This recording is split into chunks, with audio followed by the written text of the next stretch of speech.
to spend the next few minutes trying to convince you that thinking wrong is actually right. So the way you can think about this is, how do you bust the status quo? How do you bust the way things are and make it the way things should be? So this line is terrifying to me. And it's terrifying because it represents the predictable path. So this is the way things are, and they just keep plugging along like that. You can think of it as business as usual.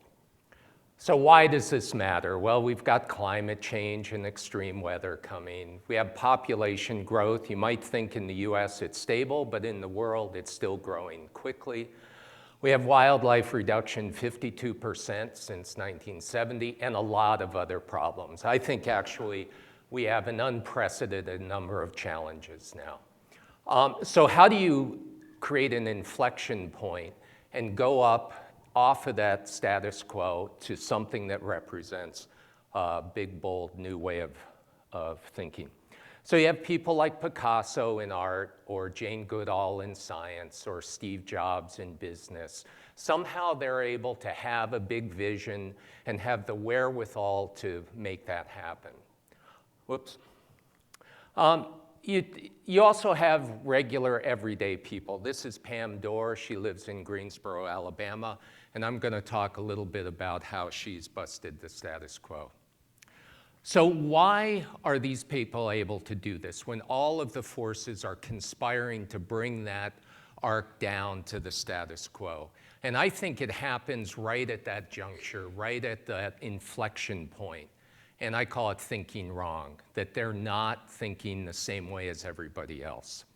So why don't the rest of us do this as well? Well, one of the things is our brain is conspiring against us. An easy way to think of this is a shark attack off the coast of Australia. Surfer gets munched. It's widely reported on the news. People in California stay out of the water, right? So there's no statistical correlation between those events. But here's what's happening. This is your brain. A, shark attack, bad. There's a superhighway, a synaptic connection in your brain to a behavior which is stay out of the water. We don't even think about it, we just follow this, right? So this happens all the time in our brains. And if you're trying to come up with new ideas, you can't just follow these same synaptic pathways. Another thing that's happening is culture is conspiring against you. So if you have a lot of brains all following their synaptic pathways, their heuristic biases, this is what happens. So you get a lot of brains conspiring against you. So there are traditional problem-solving orthodoxies, like the rational, that anything you do has to be a really rational process. ROI, that it has to return on investment. We have to know we're going to make money. Best practices, it's based on things we did in the past. Or you have to have a strategic plan going forward. So this is where they exist, up in this quadrant of the known and the certain. And if you work with large organizations, they love to exist up in that. I know this is going to work. There's no threat involved. Thinking wrong exists in the lower quadrant. So this is the uncertain and the unknown. Because if you're trying to create this new path, you can't be up in that other quadrant. In 2003, I created a program called Project M, where I would take young, creative people in that transition from school to getting jobs, and I'd plunk them down in a distressed place. This is the rainforest in Costa Rica. This is New Orleans after Hurricane Katrina. This is East Baltimore, and I'd plunk them down, and they'd have to come up with a project and get it done in 2 weeks. This is Reykjavik, Iceland, after their financial collapse a few years ago. Rural Connecticut, we did a project called Pizza Farm. This is Detroit. We got these vacant lots and built horseshoe pits. So the projects vary wildly based on their experience. This is Alabama, where the BP oil spill was a few years ago. This is Frankfurt, Germany, highly illegal project I'm not going to talk about now. And this is rural Alabama, Greensboro, Alabama, Hale County, where we've done a lot of work, and I'll show you some of those. So after 10 years of Project M, we came up with this whole idea of thinking wrong. and 6 different practices. So these are things that unlock your fear and biases and create new projects, to big challenges. So another way to think of it is the CrossFit of design thinking. The first one is be bold. Steve Jobs called it the dent you want to make in the universe. So you want to start with a big, bold challenge. Are you thinking big enough? Here's a project we did for a company called SodaStream. This is the CEO, a guy named Daniel Birnbaum, who's one of the most fearless CEOs that I've ever worked with. And what SodaStream does is they make a home carbonation machine. So you put water in it, you fizz the water, and then you can put syrup if you want. And so his big, bold challenge wasn't just to carve out a little piece of the beverage industry. It was, we're going to go right up against big soda, right? The Cokes and Pepsis of the world that are producing single-serving bottles and cans. So they do this thing they call the cage, where it shows how many bottles and cans an average family throws away in 5 years. And they got sued immediately by Coke, and they said, a lot of times when you think about this kind of practice, you think about nonprofits and do-gooders, and they're a for-profit company trying to make as much money as possible and actually do something positive. So the next one is get out. This is all about going where you've never been before. So you don't have those synaptic connections. You're exposed to new things. A project with this woman named Lonnie Tanner. She was the chief change officer of New York City, and she brought us into the Queensbridge projects in New York, the largest housing project in the country and one of the most notorious. So we got out, we went to Queensbridge, met with people, and found out that, not surprisingly, basketball is a big thing in the projects, and met this guy on the right here, who was running these summer basketball programs. And our challenge by Lonnie was, how do you get kids and families involved in education and reading and literacy during the summer when they're not in school? And you can imagine it's a big challenge. So we came up with this idea. Originally we called it bog ball. Later we changed it to faceball. So the way faceball works is you scatter these discs with letters on them around the court. Every kid gets a word to spell, and then they have to shoot baskets from those points on the court. So we made it in literacy into a game, and they have a lot of fun doing it, and now it's spreading all around New York City. Next one is let go. And this is all about stopping your brain from following those habitual patterns. So here we have Pam Dorr. This is Greensboro, Alabama, and an area of Hale County called Masons Bend. And we got out into Masons Bend and found out that 1 out of 4 households didn't have fresh water. So they were either on shallow wells like this one, or they didn't have any water hookup at all. And the wells were contaminated with sewage because they didn't have septic systems. So our project was, can we get the water meter and the guy out to hook them up to public water? We identified Oprah as our key influencer because she was from Mississippi, close by. She had given money to Hale County, and we figured if we get Oprah, everybody's got water.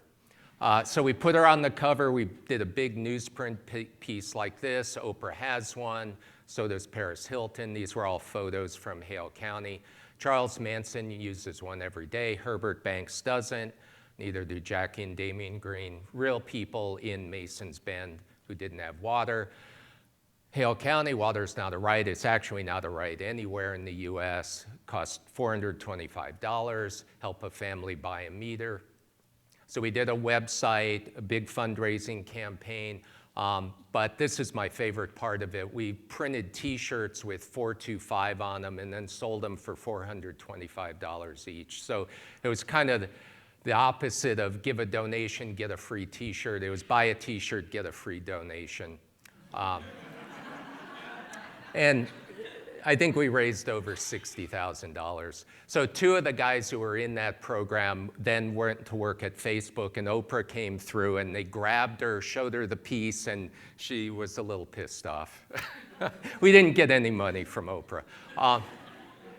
So make stuff, this is all about this tendency for groups to talk about solving problems and why things won't work, and you get contrarians and devil's advocates.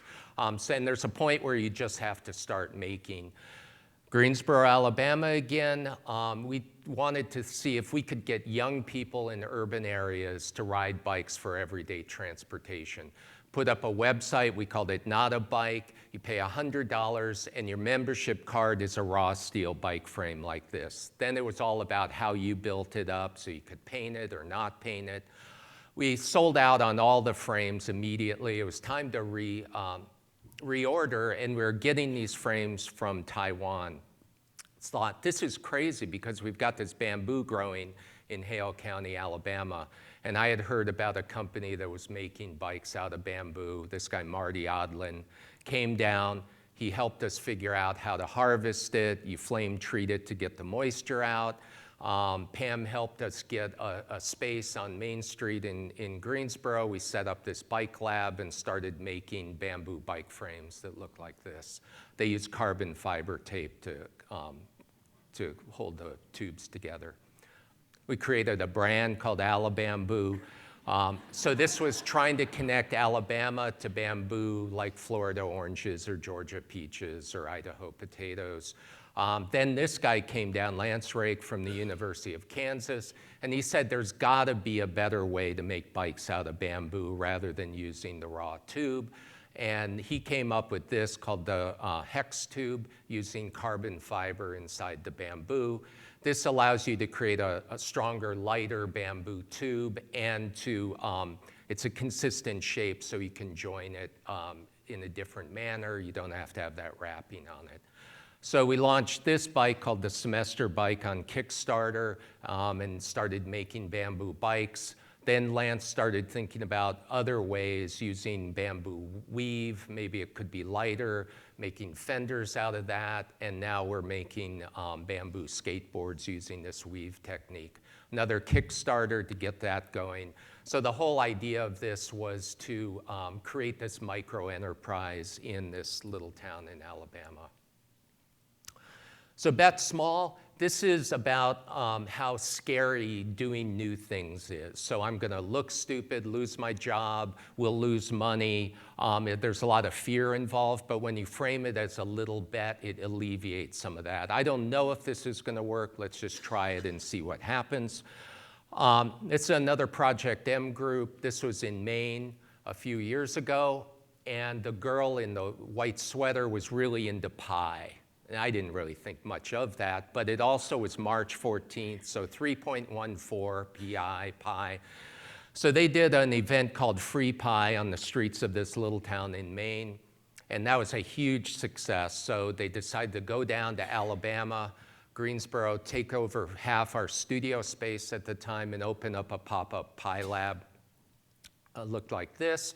So for $600 of materials, they built pie boxes, and shelves and tables, and opened up for the summer. Again, it was a really big success, and it seemed that there was something about pie and coffee that brought the community together to create conversations that led to projects. Pam helped us get this building. This is across the street from the bike operation. That's what it looked like when we started. This is August, it's over 100 degrees. They had to level the floor out. This is another project on a really low budget. We did another Kickstarter, $8,000, but $6,000 had to go for the heating, air conditioning, so we had to pay for everything with what's left. These are rolling walls created from free wood from sharecropper cabins. This is what it looks like now. There's Pam outside. So the whole idea is to create a community center using pie and coffee and food to stimulate conversation. That's what it looks like inside. We actually came in second in the James Beard Awards for restaurant design that year. We lost out to the Guggenheim Museum in New York. So now it's a full service restaurant doing lunch and breakfast. We do youth build training. So the girl on the left there is earning her degree and learning the restaurant trade. pie baking contests, we have musical groups and open mic nights. So it's become this real community center there. What's happened on the street of Greensboro, Alabama, not only because of Pie Lab, a lot of what Pam has done there is it started to rejuvenate the whole street. So this is across from Pie Lab. These buildings Pam is renovating now. The Opera House is being renovated. And recently it's been called one of the most influential zip codes in America because of what's happening. So the last practice is move fast. And this is all about after you place a lot of small bets, capture what you've learned and move the project forward based on that. This is with an organization called Not for Sale that fights human trafficking all over the world, specifically for villagers in the Peruvian Amazon who are traditionally enslaved in mines there. So they have no other possible economic avenue but to work in the mines. So it's really indentured slavery. So we ran what we call a blitz, as a thinking wrong workshop. On my team was a pitcher for the San Francisco Giants named Jeremy Affeldt. And we found out that there's this stuff growing in the Peruvian Amazon called cat's claw, which has anti-cancer fighting properties. And villagers make tea out of that. And so Jeremy said, why don't we make like something called smart tea using this material that we could harvest from there? So out of that came this product called Rebel, and it stands for roots, extracts, bark, berries, and leaves. And it's a tonic, and they launched that, and they got it into Whole Foods. Maybe you can even find it here. Then they expanded the line, and it's been very successful.